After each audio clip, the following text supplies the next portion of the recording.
నిర్గమాకాండము శరీరాశ అనేది ఒకటి. దీనిలో నిర్గమాకాండం 34వ అధ్యాయం 12వ వచనం చూడండి. ఎక్కడికి వెళ్ళుచున్నావో ఆ దేశపు నివాసులతో నిబంధన చేసుకోకుండా జాగ్రత్త పడుము. ఒకవేళ అది నీకు ఉరి కావచ్చును. ప్రియ సంగమా, నీవు ఎక్కడికి వెళ్తున్నావు, ఏ దేశం వెళ్తున్నావు, ఏ ప్రాంతం వెళ్తున్నావు, నువ్వు ఎక్కడికి నివసిస్తున్నావు, నువ్వు ఎక్కడ నీ పని చేస్తూ నువ్వు బ్రతుకుతున్నావు, నీ జీవనాన్ని కొనసాగిస్తున్నావు, ఇవన్నీ జ్ఞాపకం చేసుకుంటే దేవుడు అంటాడు మోషేతో, మీరు ఎక్కడికి వెళ్తున్నారు ఆ దేశ జనులతో నిబంధన చేసుకోకూడదు. మనము వేటగాని ఉరి వేస్తాడని చెప్పాం కదా. ఎలాగ ఉరి వేస్తాడు? శరీరాశ అనే ఒక ఉరి వేస్తాడు. ఆ ఊరిలో రకాలు ఉన్నాయి. ఎలా రకాలు ఉన్నాయి? మొట్టమొదటిది, నీవు అన్యజనులతో నిబంధన చేసుకోకూడదు. అన్యజనులతో నువ్వు ఇక్కడ నుండి వేరే ఊరికి ట్రాన్స్ఫర్ అవుతావు, ఇక్కడ నుండి వేరే దేశం వెళ్తావు, వేరే ప్రాంతం వెళ్తావు, లేదా వేరే చోటుకొచ్చి నివాసం చేస్తూ ఉంటావు. నీవు నివాసం చేసే చోట అన్యజనులు ఉంటే నువ్వు అన్యజనులతో మింగిల్ అవుతావు, అంటే అన్యజనుల సహవాసం చేస్తావు. అన్యజనుల సహవాసం చేస్తే వాళ్ళు ఏం చేస్తారు? రామ్మా పోమ్మ అంటారు. అంటారా? రామ్మా పోమ్మ అంటారు. వెళ్తే వాళ్ళతో సహవాసం కలవద్దా? మరి లోకంలో ఉంటే కలవాలా? కానీ కలవాలి, కానీ నీ హద్దు నీవు దాటకూడదు. నీ హద్దు నీవు దాటకూడదు. అన్యజనుల సహవాసము నీవు చేయకూడదు. మనం పరిశుద్ధమైన, మనం ఎవరయ్యా? మనం లోకములో ఉన్నాము. లోకములో ఉన్న మనము పరిశుద్ధమైన వధువు సంఘము, పరిశుద్ధమైన క్రీస్తు సంఘం, వధువు సంఘంగా ఉన్నాము. మనము వరుడైన యేసుక్రీస్తు ప్రభు వారి కొరకు ఎదురు చూసి పరలోకము చేరే వారిగా ఉన్నాము. మరి అన్యజనుల సహవాసం చేస్తే లోకం అనుకున్నావు, ఇదంతా లోకం అనుకున్నావు. లోకములో నుండి దేవుడు నిన్ను హెచ్చించి ఇక్కడ నిలవబెట్టాడు. ఇక్కడ నిలవబెట్టినప్పుడు ఇక్కడ నిలవబడ్డ నీవు కింద ఉన్న వాళ్ళని లాగాలంటే పైకి లాగలేవు, కష్టమైతే. ఇక్కడ నిలవబడ్డ నిన్ను కిందకి లాగాలంటే తొందరగా లాగేస్తారు. అన్యజనులతో నీవు నిబంధన ఎట్టి పరిస్థితుల్లో కూడా చేసుకోకూడదు. అన్యజనులతో నిబంధన చేసుకుంటే ఏమవుతుంది? 2వ కొరింథీ పత్రిక 6వ అధ్యాయం 14వ వచనం చూడండి. మీరు అవిశ్వాసులతో జోడుగా ఉండబడి నీతికి దుర్నీతికి ఏమి సంబంధము? క్రీస్తుకు బెలియాలతో ఏమి సంబంధము? అంటే పాపానికి పరిశుద్ధతకు పొత్తు ఉండదు కదా, క్రీస్తుకి సాతానుతో పొత్తు ఉండదు కదా. మీరు దేవుని బిడ్డలు కదా. నీతికి దుర్నీతికి మీరు నీతిమంతుల బిడ్డలు. మీరు దుర్నీతితో సాంగత్యం చేయవద్దు. అది ఒక రకమైన ఉరి. అన్యజనుల సహవాసము, సంబంధము, నిబంధన వారితో ఒక రకమైన ఉరి. 2వ ఉరి ఏమిటంటే నిర్గమాకాండము 23వ అధ్యాయం 32-33 వచనాలు చదవండమ్మా.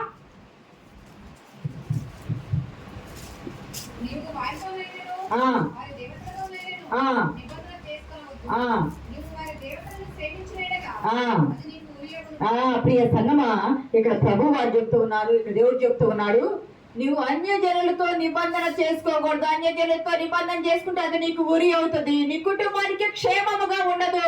ఒకటి. 2వది, నువ్వు అన్యజనులతో వారి దేవుళ్లను, దేవతలను విగ్రహారాధన చేయగా. మీకు గుర్తుందా? వీళ్ళు వచ్చి, ఇజ్రాయేలీలు వచ్చి ఒక ప్రాంతంలో నివాసం చేయగా అక్కడ ఉండగా, మార్గ మధ్యంలో ఉండగా మోయాబు స్త్రీలు వచ్చారు. మోయాబు స్త్రీలు మొదటి అధ్యాయంలో మొదటి వచనం చదవండమ్మా. 23వ అధ్యాయం మొదటి వచనం.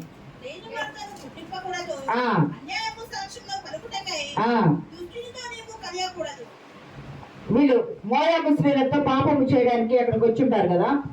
గమనిస్తే వీళ్ళు వచ్చి ఒక ప్రాంతంలో ఉండగా, మోయాబు ప్రాంతంలో ఉండగా ఈ పేతురు కుమారుని ఈ బిలాము చెప్పిన మాటల ప్రకారం బాలాకు రాజు మోయాబు స్త్రీలను పంపిస్తే ఇజ్రాయేలీలు ఏం చేస్తారు? ఆ స్త్రీలతో సహవాసం చేశారు. ఆ స్త్రీల సహవాసం చేసి వారి విగ్రహారాధనకు వెళ్ళి వారి విగ్రహారాధనలో పాలు పంపులు పొందుకుని వారి దేవుళ్లకు మొక్కారు. మోయాబు దేవుళ్లకు మొక్కారు. దాని ద్వారా తెగులు వచ్చి 24,000 మంది చనిపోయారు. ఆ భాగంలో గమనిస్తే 24,000 మంది వారు చనిపోయారు. ఫీనెహాసు వచ్చి నిలువబడి పరిహారం చేయగా అప్పుడు తెగులాగింది.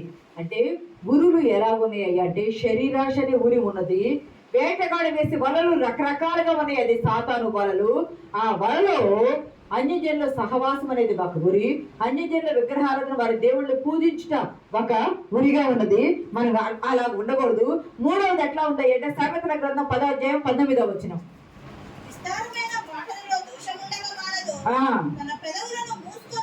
బుద్ధిమంతుడు. సాతాను మనల్ని ఏం చేస్తాయంటే, మూడవది విస్తారమైన మాటలు. చాలా మంది స్త్రీ కానీ, పురుషులు కానీ, పిల్లలు కానీ, పెద్దలు కానీ ఇప్పుడు మాటలు ఎక్కువ అవుతున్నాయి. ఎందుకు ఎక్కువ అవుతున్నాయి అంటే మీడియా ప్రభావం కావచ్చు, మాటలు మాట్లాడుతున్న ప్రభావం కావచ్చు, విస్తారమైన మాటలు. ఆ మాటలు ఏదంటారు కదా, దేనికి పనికిరాని మాటలు. సాతాను నీవు బుద్ధిమంతుడివి, బుద్ధిమంతురాలివి, నువ్వు జ్ఞానము గలవాడివి, జ్ఞానము గలవాడివి, నువ్వు విలువైన సమయాన్ని, నీ బుద్ధి ఉంది, జ్ఞానం ఉంది, నీకు అన్నీ ఉన్నాయి, అన్ని టాలెంట్స్ ఉన్నాయి, కానీ నీ విలువైన సమయాన్ని వ్యర్థమైన మాటల ద్వారా సాతాను నీ కాలాన్ని వెళ్ళబుచ్చుతున్నారు. ఒకరోజు ఒక 4 గంటల పాటు మనం ఏ పని చేసుకోకుండా వ్యర్థమైన మాటలు మాట్లాడుతూ ఉంటే మన సమయం ఉండదా, వెళ్ళిపోయిదా? సమయం వెళ్ళిపోయింది, సమయం వెళ్ళిపోయింది, మన సమయం వెళ్ళిపోయింది. వెళ్ళిపోయిన సమయాన్ని తిరిగి మనం తీసుకొని రాలేము. దాని ద్వారా ఏమవుతుందంటే సాతాను మన సమయాన్ని దొంగిలిస్తున్నాడు. చూడవలసిన 12 ప్రకటనలో అపవాది తనకు సమయం కొంచెమేనని ఎరిగి గర్జించి సింహం వలె ఎవరిని మృంగుదని క్రోధముతో తిరుగులాడుతున్నాడు అనమాట కదా. అంటే తన సమయం కొంచెమేనని నీకున్న సమయాన్ని వ్యర్థపు మాటలతో వాడు దొంగిలిస్తూ ఉన్నాడు. నీ సమయము, నీకు సమయము, నీది సమయం కొంచెమే. వాడు పడవేయబడ్డ మొదలుకొని ఇప్పటి వరకు మనుషులను గాలం వేసి, హృదయానికి గుండెకు గాలం వేసి గుచ్చి ఉరుగు పట్టి నిన్ను ఎప్పుడు పతనం చేయాలని చూస్తూ ఉంటే నీ సమయము దొంగిలించి నీ సమయానికి గాలం వేసి నీ సమయాన్ని వ్యర్థం చేస్తూ ఉన్నాడు. ప్రియ సంగమా, అందుకే యాకోబు అంటాడు కదా భక్తుడు, జాగ్రత్త, మీ నాలుక శరీరములో చిన్నదే, పాప ప్రపంచమైన ఈ లోకాన్ని తగలబెట్టడానికి శక్తి కలిగినంత అది దృఢమైంది, చిన్నదే. మాటల ద్వారా జాగ్రత్తగా ఉండాల. ఏ ఊరులు వస్తున్నాయి మనకు, ఏ వలలు వస్తున్నాయి మనకు, ఏ అధికారం కింద ఉన్నాం మనమంటే సాతాను అధికారం కింద. దేవుని బిడ్డలమే అని చెప్పుకుంటాం, మనకి తెలియకుండా జరిగే కార్యాలు ఇవన్నీ. తెలిసి జరగట్లా, తెలియకుండా మన దృష్టికి, మన కనులకు గుడ్డితనం కలుగజేసి ఈ లోక దేవత అంధకారమైన దుష్టత్వం మనకు కలుగజేసి మన వ్యర్థమైన మాటలతో. అందుకే అంటాడు కదా కీర్తనకారుడు, నీ నోటికి ఏం పెట్టుకోవాలా, చిక్కం పెట్టుకోవాలా. 39 కీర్తన 1 అంటాడు, నీ నోటికి చిక్కం పెట్టుకొని ఉంచుకోవాలా. ఎందుకంటే ఎదుటి వాళ్ళు ఇది నిజమా అని సాతాను వచ్చినట్టు వచ్చి అడుగుతూ ఉంటే ఆ నిజమనే మాటల ద్వారా మన మాటలు ఒకదాని వెంట ఒకటి విస్తారంగా అవుతాయి. ఆ సమయం నువ్వు ప్రార్థన చేసుకుంటే నీ కుటుంబానికి ఎంత బ్లెస్సింగ్ ఉంటుంది. ఆ సమయాన్ని నువ్వు బైబిల్ చదివితే నీ కుటుంబానికి మాట్లాడవద్దు. అట్లంటే సమాజంలో ఉన్న ఇరుగు పొరుగు వాళ్ళతో మాట్లాడవద్దా? ఒకే మాట్లాడాలా. ఎంతవరకు? ఒక బౌండరీ. నీ కుటుంబానికి చుట్టూ ప్రహరీ కట్టుకొని కంచె ఉన్న రీతిగా నీ జీవితానికి, నీ మాటలకు, నీ పనులకు ఒక కంచె ఉండాలి. అది ప్రార్థన కంచె ఉండాలా, ప్రభువు సహవాసపు కంచె ఉండాలా. శరీరాశలో వచ్చే ఈ ఇచ్చలన్నీ కూడా. రెండోది ధనాపేక్ష అనే ఊరి. 1 తిమోతి పత్రిక 6వ అధ్యాయం 9-10 వచనాలు చూడండి. 1 తిమోతి పత్రిక 6వ అధ్యాయం 9-10 వచనాలు. ధనవంతులవుటకు ఆపేక్షించువారు శోధనలోను, గురిలోను, అవివేక యుక్తములను, హానికరములైన అనేక దురాశలను పడుదురు.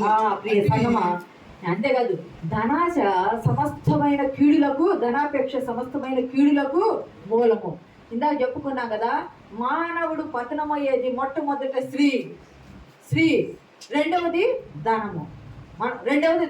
స్త్రీ వల్ల పతనం అయిపోతాడు, ధనం వల్ల పతనం అయిపోతాడు. ఈ రెండు జాగ్రత్తగా ఉంటే జీవితంలో ఎంత దూరమైన మనం అచీవ్ కాగలం. ఈ రెండిట్లో ప్రతి ఒక్కళ్ళు మనం జ్ఞాపకం పెట్టుకోవాల్సింది, పిల్లల్ని కట్టడిలో ఉంచాల్సింది ఈ రెండే.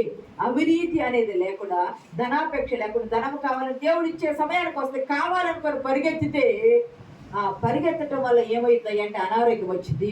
ఆ పరిగెత్తడం వల్ల ఏమవుతాయి అంటే నీ ఇల్లు పోతుంది. ఆ పరిగెత్తడం వల్ల ఏమవుతాయి అంటే నువ్వు రోడ్డు మీద నిలబడతావు. పరిగెత్తవద్దు, ప్రార్థన చేయి. వాడి కొరకు పరిగెత్తవద్దు, ప్రార్థన చేయి. నువ్వు పరిగెత్తి కావాలంటే అది రెక్కలు కట్టుకొని పరిగెత్తింది. నువ్వు నిలవబడి మోకరెళ్ళి ప్రార్థన చేయి. నీ మోకాళ్ళ కన్నీటి ప్రార్థన, నీ ఉపవాస ప్రార్థన పరలోకపు ద్వారములు తెచ్చి దేవుడు నీ ఇంటి ముందు, నీ ఇంటిలో నింపుతాడు. ప్రియ సంగమా, మనం చాలా జాగ్రత్తగా ఉండాలి. నయమాను సిరియా సైన్యాధిపతే కదా. ఎలీషా ప్రాప్తి వచ్చాడు కదా, వెండి తీసుకొచ్చాడు, వస్త్రాలు, దుస్తులు తెచ్చాడు, అన్ని తెచ్చాడు. అన్ని తెచ్చిస్తే ఎలీషా ప్రాప్తి వద్దన్నాడు. వాటి కొరకు గెహాజీ పరిగెత్తాడు. వాటి కొరకు గెహాజీ పరిగెత్తాడు. గెహాజీ పరిగెత్తి తెచ్చుకున్నాడు. ఏమి తెచ్చుకున్నాడు అంటే ధనము తెచ్చుకున్నాడు, వస్త్రాలు తెచ్చుకున్నాడు. తన తరతరాలు, తాను తన కుటుంబము తరతరాలకు కుష్ఠరోగాన్ని, శాపాన్ని ఆశీర్వాదంగా తెచ్చుకున్నాడు. శాపాన్ని ఏం తెచ్చుకున్నాడు? ఆస్తిగా ఆశీర్వాదంగా తెచ్చుకున్నాడు. అది ఆశీర్వాదం కాదు, దేవుడి ఇవ్వాల. కావాలి అనుకున్నప్పుడు ఇది సమయమా, ఇది మనము సంపాదించుకునే సమయమా అని ఇక్కడ అంటూ ఉన్నాడు. ప్రియ సంగమా, చాలా జాగ్రత్తగా ఉండాలి. సమస్త ఏదైనా చూసిన ప్రతిదీ కూడా మంచిది కాదు. ఇక్కడ నేను ఇందాక చెప్పిన దానిలో మాన్స్ నీల్ అని MANCHIEEL మాన్స్ నీల్ అని ఒక ట్రీ వినే ఉంటారు. మాన్స్ నీల్ అని ఒక ట్రీ ఈ ప్రకృతిలో ఉన్నది. అది నా దగ్గర సెల్ల కూడా ఉంది. అది కిందగా ఉన్నట్టుంటుంది. దాని ఫ్రూట్ చూస్తే గ్రీన్ యాపిల్ చూసారు కదా, గ్రీన్ యాపిల్. యాపిల్ పండితే ఎర్రగా ఉంది, పండకపోతే ఆకుపచ్చగా ఉన్నట్టు గ్రీన్ యాపిల్గా ఉంటుంది. ఆ గ్రీన్ యాపిల్ ఏ కలర్లో ఉంటుందో ఆ కలర్లో ఉంటుంది మాన్స్ నీల్ ట్రీ యొక్క ఫ్రూట్. అబ్బా ఎంత అందంగా ఉంది, ఎంత బాగుంది అని పొరపాటున మనం దాన్ని కోసి కడిగి శుభ్రం చేసుకొని కట్ చేసుకొని తిన్నాము. తిన్న వెంటనే నీ శరీరం మీద బ్లిస్టర్స్ అంటే మీరు గుర్తుందా? అయ్యగారికి బొబ్బలు వచ్చినాయి, గుర్తుందా? కాలితే బొబ్బలు వస్తాయి కదా. తిన్న వెంటనే నీ శరీరం అంతా నొప్పులతో కూడిన బ్లిస్టర్స్, బొబ్బలు వచ్చేస్తాయి. దద్దుర్లు, బొబ్బలు, కాలిన బొబ్బల్లాగా బొబ్బలు వచ్చేసి నొప్పి, భయంకరమైన నొప్పి. అవి కోసుకొని కట్ చేసుకొని తింటే తట్టుకోలేవు, ఆ నొప్పి తట్టుకోలేవు. ఎంత యాతనో, ఎక్కడో నరకం లేదు, ఇక్కడే ఉన్నట్టు ఉంటుంది. పోనీ ఫ్రూట్స్ మనకి రాలేదు కదా, దాని ఆకులు కానీ లేదా కొట్టుకొని ఎండబెట్టుకొని పొయ్యిలో పెట్టుకుందాము, వంట చెరుగ్గా చేసుకుందాము అని అనుకోవడానికి ఆ కట్టెలను కాలిస్తే అది భయంకరమైన పొగ వస్తుంది. ఆ పొగ వెంటనే తాత్కాలికమైన కళ్ళు కనపడకుండా అయిపోతాయి. ఆ పొగ వల్ల ముక్కులకు పట్టేస్తుంది, కళ్ళలోకి పోయిందంటే కళ్ళు కనపడుకుంటుంది. చూడటానికి ఎంత రమ్యంగా ఉంది చెట్టు, చూడటానికి ఫ్రూట్ ఎంత అందంగా ఉంది చెట్టు. అంటారు కదా, all gold is not Gill. అది ఆ మెరిసేదంతా కూడా ఇది బంగారం కాదు, అంత మెరుపు అంతా కూడా బంగారం కాదు. మనము ఆ ఫ్రూట్ చూసి ఎక్కడైనా అడవిలోకి పోయి అరణ్యానికి పోయినప్పుడు ఏ చెట్టు మీద అయినా చెట్టు నిండా పళ్ళు ఉన్నాయంటే జాగ్రత్త. గొప్పకొని చాలా మంది చూడగా తెప్పుకొని తినేస్తారు. చెట్టు నిండా పళ్ళు ఉన్నాయంటే తొందరపడి తినకూడదు. చెట్టులో కొద్దిగా అక్కడక్కడక్కడ పళ్ళు ఉన్నాయంటే తినొచ్చు, పళ్ళు పక్షులు కొట్టినట్టుంటే తినొచ్చు.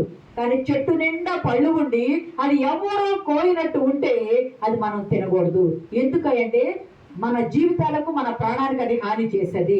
తినగలిగేది అయితే జంతువులు కానీ పక్షులు కానీ ఏది ఉంచు అవి తినేస్తా ఉంటాయి.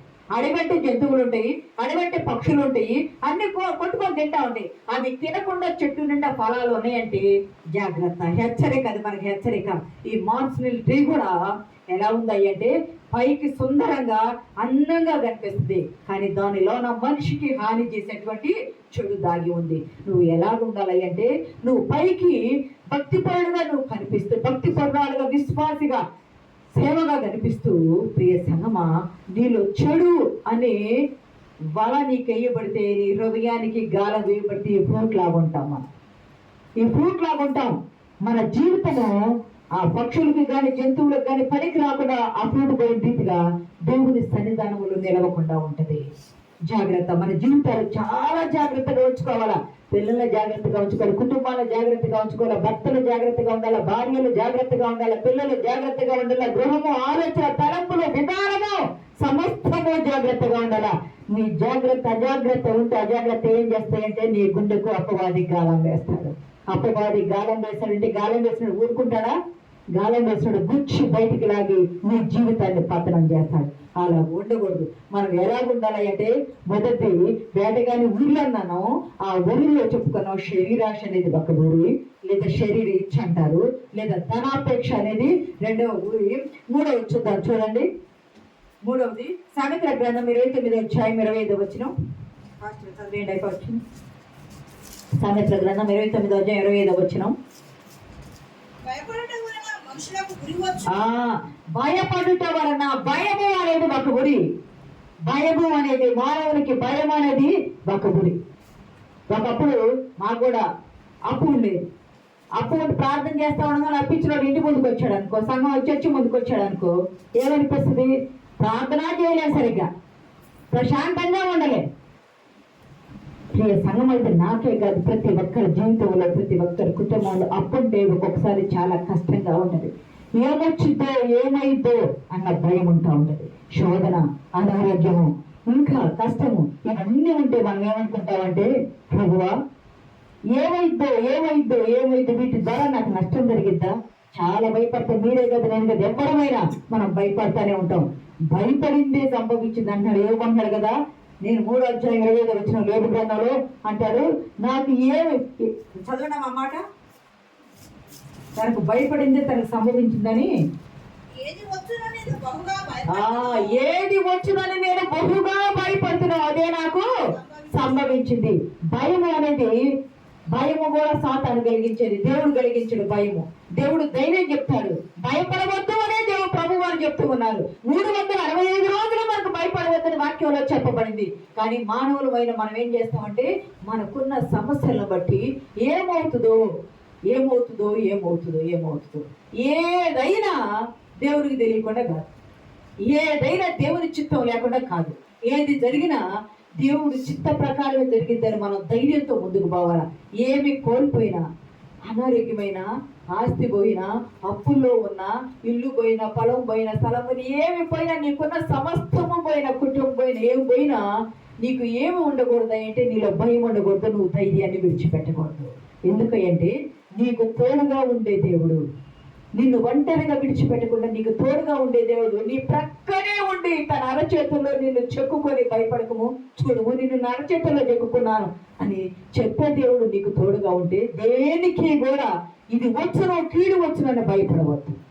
భయం అనేది ఒక భయంతో సాతానుడు పతనం చేస్తాడు. ఆ భయముతోనే ఎంతో మంది ఆత్మహత్యలకు పురిగొల్పబడుతున్నారు. షేర్స్ లో పెడతారు, వాటిలో పెడతారు, వీటిలో పెడతారు, నష్టం వచ్చింది. ఏమైపోయిందో అప్పుడు వాళ్ళు ఏమవుతారో నాకు తెలిసిన ఒక కోటి మంది ఒక ఆంటీ చెప్పారు, వాళ్ళ పిల్లవాడు ఎక్కడికి ఆస్ట్రేలియా ఎక్కడికి వెళ్ళాలని డబ్బులు కట్టాడు. మధ్యలో అతను మంచి అతనే కట్టించుకున్నాడు. కట్టించుకున్న తర్వాత అతను ఎక్కువైపోయింది, అక్కడ వాళ్ళు సరి చేయలేదు. అతను ఏం చేశాడు అంటే, సమాధానం చెప్పుకోలేక ఆత్మహత్య చేసుకొని చనిపోయాడు. రీసెంట్గా లాస్ట్ ఇయర్ ఆత్మహత్య చేసుకొని చనిపోయాడు. వీళ్ళకి రావాల్సిన డబ్బులు రాలేదు, నన్ను ప్రార్థనలో పెట్టమని కోరారు. ప్రియ సంగమా, మానవుడు ఏంటంటే ఏదో ఒకటి కష్టపడి ఏదో ఒక చోటుకి వెళ్ళి డబ్బు సంపాదించుకోవాలని ఆశపడతాం. కడితే మనం పర్లా, మనతో పాటు కొంతమంది వస్తే వచ్చి కడితే అది మొత్తం ఏమైంది అంటే ఊరి అయింది. అది మొత్తం ఏమైంది, కట్టించుకున్నాడు బాగానే ఉంటాడు, కట్టినోడు బాగానే ఉంటాడు, మధ్యలో వాడికి వచ్చింది క్షణ. అతను చనిపోయాడంట. నాకు ఫోన్ చేసి, ఆంటీ ప్రేయర్ చేయండి, నా కొరకు ప్రార్థన చేయండి అన్నాడు. చాలా జాగ్రత్తగా, ఊరులు సాతాను గాలం వేస్తూ ఉంటాడు, ఆ గాలంలో పడకుండా మనం జాగ్రత్తగా. ఇంకో లాస్ట్ ఏంటంటే సామెతల గ్రంథం 20వ అధ్యాయం 25వ వచనము, మొక్కుబడి అనే ఒక ఊరి. చాలా మంది మొక్కుబడి చేసుకుంటా ఉంటారు, నేను అది చేస్తా ఇది చేస్తా. మీరే కాదు, నేను కూడా ఉన్న అటువంటి వాళ్ళల్లో ఒకప్పుడు మొక్కుబడి చేసుకుంటాం. అది మనకు ఊరిగా ఉంటుంది, నువ్వు మొక్కు కొనుక్కుంటానే ఉండాలా. సామెతల గ్రంథం 20వ అధ్యాయం 25వ వచనం, వివేచింపక ప్రతిష్ఠితమని చెప్పుటయు నొక్కుకున్న తర్వాత దాని గురించి విచారించుటయు ఒకరికి ఉరియగును.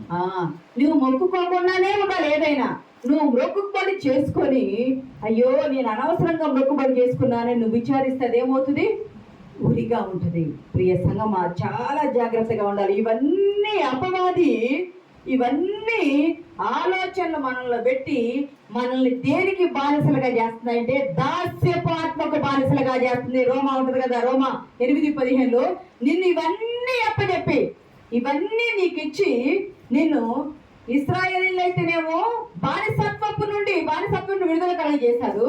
కానీ ఇక్కడ గమనిస్తే రోమా పత్రికలో మానవులు ఎక్కడికి పోతున్నారయ్యా మళ్ళా అంటే, దాస్యపు ఆత్మలోకి పోతున్నారు. కానీ దేవుడు అంటాడు, నేను నిన్ను దాస్యపు ఆత్మగా చేయలేదు. చదవండి అమ్మా, మాట చదవడారు. మరలా మీరు భయపడటానికి కానీ, మీరు కృంగిపోవడానికి కానీ మీరు దాస్యపు ఆత్మను చేయలేదు. మీ కొరకు మిమ్మల్ని ఏం చేశాను, దత్తపుత్ర ఆత్మను నేను మీకు ఇచ్చాను. ప్రియుడా, నువ్వు ఆత్మలో వర్తిల్చున్న ప్రకారం, యోహానులో ఉంటుంది కదా, నీవు ఆత్మలో వర్తిల్చున్న ప్రకారం సౌఖ్యం కలిగి అన్నిటిలో వర్తిల్లు. నువ్వు ఆత్మలో వర్తిల్లాలా. ఎప్పుడైతే నువ్వు ఆత్మలో వర్తిల్లుతావో నీ శరీరము బలపరచబడింది, నీ మనసు బలపరచబడింది, నీ ఆత్మ బలపరచబడింది, నీ కుటుంబం బలపరచబడింది, నీ ఆర్థిక స్థితి బలపరచబడింది, నీ ఆత్మీయ స్థితి బలాభివృద్ధి అయింది.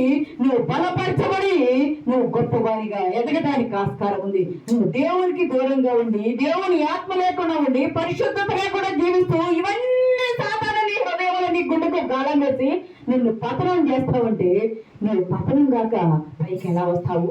పతనం చేసే సాతాను దాస్యపు ఆత్మలో నుండి ఈ రోజు నువ్వు విడుదల పొందుకోవాలా? ప్రియ సంగమా, దేవుని బిడ్డలారా, నువ్వు లోకమునైనను లోకములో ఉన్న వాటినైనా ప్రేమించుకోవడానికి వాక్యంలో ఉంది కదా. ఈ లోకములో ఉన్న వీటిని ప్రేమిస్తే లోకాన్ని ప్రేమించిన వాళ్ళలో దేవుని ప్రేమ ఉండదు. నువ్వు లోకములో ఉన్న వాటినైనా ప్రేమించవద్దు. లోకాన్ని ప్రేమిస్తే దేవుని ప్రేమ వాళ్ళలో ఉండదు. దేవుని ప్రేమ ఎవరిలో ఉందో వాడు లోకాన్ని ప్రేమించడు. ఇవన్నీ ఎవరు మన అధికారి అంటే ఇవన్నీ సాతాను అధికారం కింద ఉన్నాయి. మనకు తెలియక, మనము ఎరుగక కొన్ని సందర్భాల్లో ఈ సాతాను అధికారం కింద పోతాం. జాగ్రత్త. కట్టల్లో ఉండాలి, క్రమములో ఉండాలి, నిబంధనలో ఉండాలి. మన చుట్టూ పరిశుద్ధాత్మ కంచిలో మనం ఉండాలి. ఎందుకయ్యా అంటే దేవుడు మనకు ఒక వాగ్దానం చేశాడు కదా. ఏమని వాగ్దానం చేశాడు? శత్రు బలమంతటి మీద నేను మీకు అధికారం ఇచ్చాను. శత్రు బలమంతటి మీద నేను మీకు అధికారం ఇచ్చాను. చూడండి,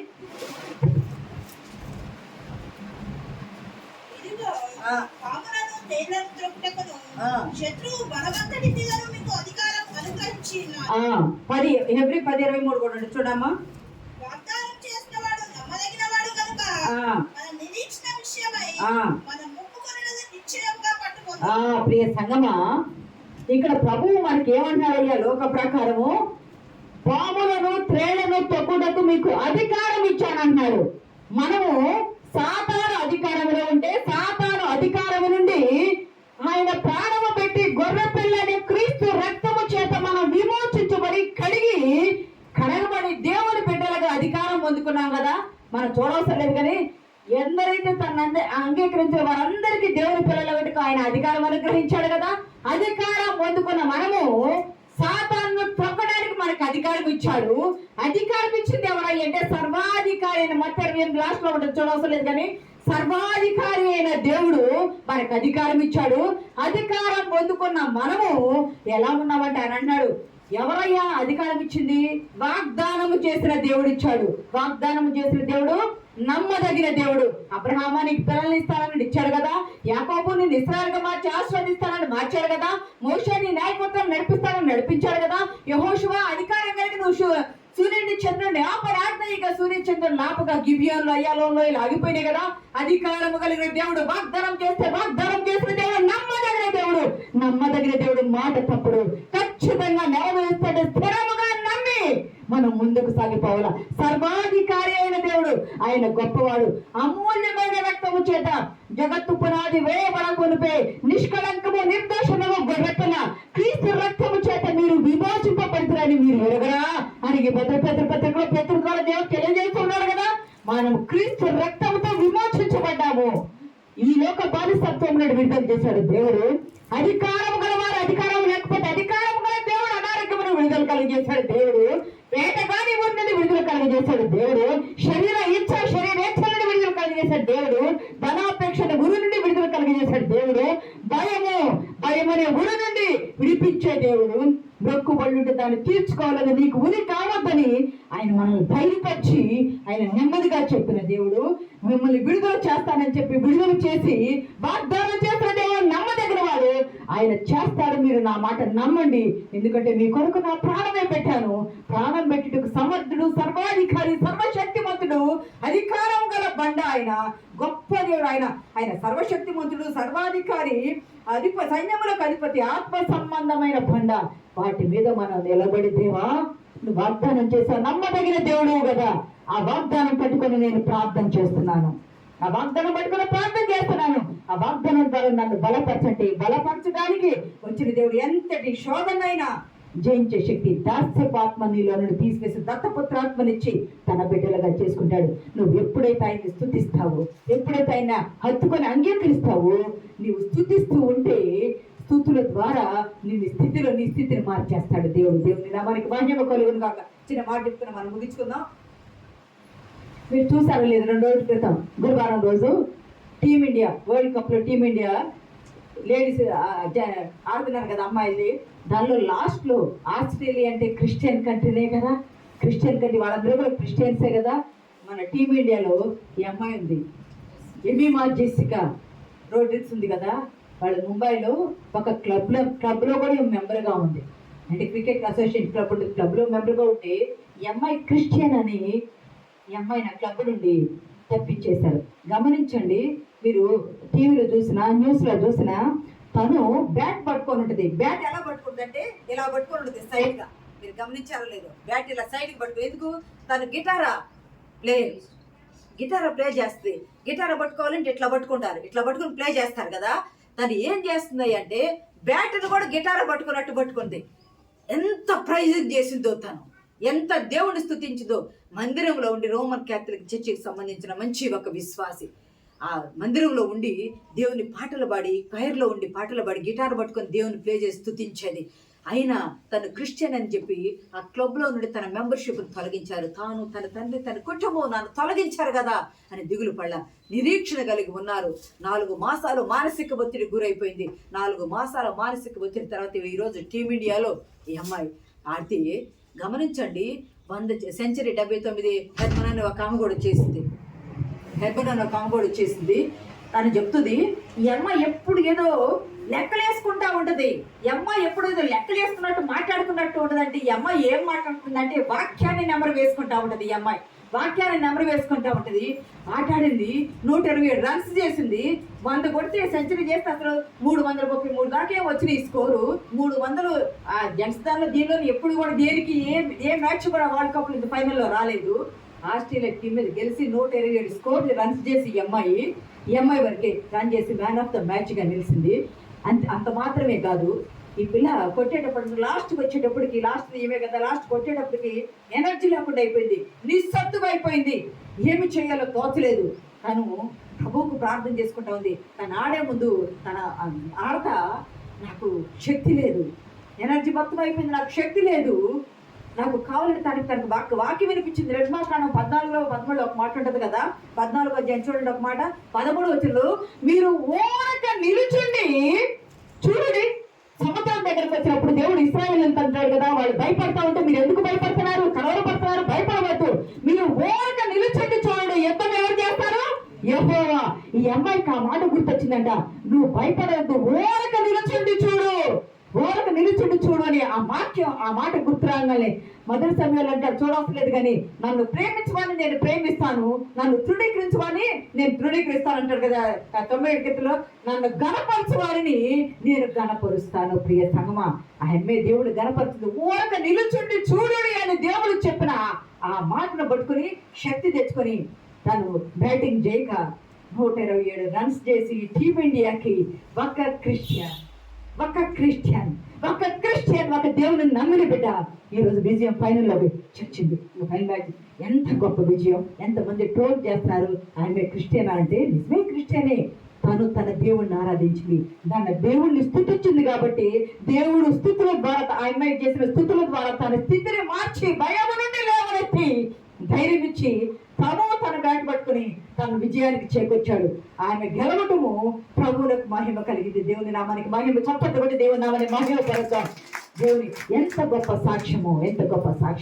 నువ్వు ఏ స్థితిలో ఉన్నా, నువ్వు చదువుకున్న చోట ఉన్నా, ఉద్యోగం చేసే చోట ఉన్నా, నువ్వు పని చేసే చోట ఉన్నా, నువ్వు పొలం పని చేస్తున్నా, ఏమి చేస్తున్నా, చోట చూస్తారు కొంతమంది అన్నం తింటే పొలం పని చేస్తున్న వాళ్ళు దేవుని పాట స్తుతిస్తూ అందరూ కలిసి చప్పట్లు పడతా దేవుని స్తుతిస్తూ పాటలు పాడు. అంటే నువ్వు ఎక్కడ ఉన్నా దేవునికి సాక్షిగా ఉండాలి. నీ సాక్ష్యం ద్వారా దేవుడు మహిమపరచబడ్డాడు. ప్రియ సంగమా, దేవుడు బిడ్డలారా, ఈరోజు ఆమె దేవుడిని మహిమపరిచింది. నువ్వు ఏ అధికారి కింద ఉన్నావంటే జమీమా జెసికా రోడ్రిగ్స్ అయితే ఆ పిల్ల యేసుక్రీస్తు అధికారి కింద ఉంది, ప్రభు అధికారి కింద ఉంది. జయించిన వాడు జయమిచ్చాడు అనుకో, నువ్వు సాతాను అధికారం కింద ఉండి తప్పించబడతావు. దేవుని అధికారం కింద రా, ఆయన జయమిస్తాడు. ఆ జయముతో మనము మన కుటుంబాలు ముందుకు సాగిపోవడం పరిశుద్ధాత్మ దేవుడు సహాయం దయచేయనుగా. ఆమేన్.